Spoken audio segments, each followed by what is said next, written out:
আসসালামু আলাইকুম। এখন আছি আমরা বসনিয়া অ্যান্ড হার্জেভেনিয়ার শহর বানজালুকাতে। আমার আশেপাশে দেখতেই পাচ্ছেন।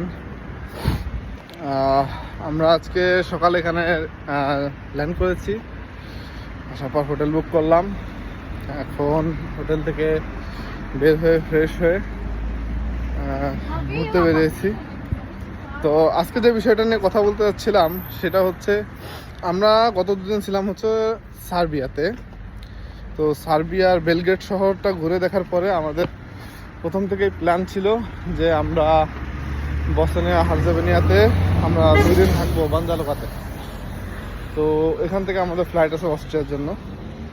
তো যে কথাটা বলতে চাচ্ছিলাম সেটা হচ্ছে, আমাদের বাসে করে আসার কথা ছিল, আমরা বাসে করে আসছি।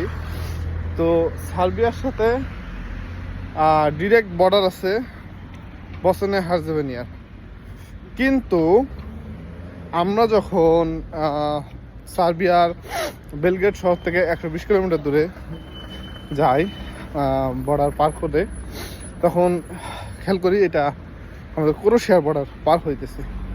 তখন একটু খটকা লাগলো যে কি ব্যাপার, ক্রোয়েশিয়ার বর্ডারে কেন আমরা এখন নিয়ে আসলো। তো আমি বাস ড্রাইভারকে জিজ্ঞেস করলাম কি সমস্যা, আমরা ক্রোয়েশিয়ার বর্ডারে।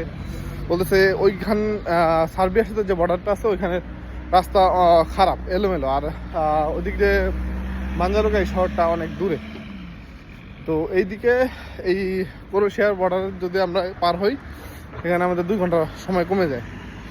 তো বসনিয়া যখন আমরা ক্রোয়েশিয়াতে ঢুকলাম, ক্রোয়েশিয়া আমার সিল দিছে, প্রথমে দিছে এন্ট্রি সিল, পরে আবার দিছে এক্সিট সিল, আবার লাস্টটা দিছে হচ্ছে এটা হচ্ছে বসনিয়ার এন্ট্রি সিল। তো কিছুই লাগে না, জাস্ট বসনিয়াতে আমরা যখন এন্ট্রি করছি, আমরা বাসে বসেছিলাম, অফিসার আসলো, আমাদের চেক করলো, আমাদের পাসপোর্ট, আমাদের রেসিডেন্ট কার্ড নিল, বাস ড্রাইভার নিয়ে গেল সব কিছু কালেক্ট করে। আমরা বসেছিলাম 5 মিনিট বসার পরে আমাদেরকে পাসপোর্ট এনে ফেরত দিল। Here you go. কতটা ইজি লাইফ। আপনার রেসিডেন্ট পারমিট থাকলে ইউরোপে আপনার কোনো চিন্তা নাই, আপনি ঘুরতে আপনি জাস্ট টিকিট কাটবেন আর বেরিয়ে পড়বেন। দ্যাটস ইট, আজকে মতো এই পর্যন্ত।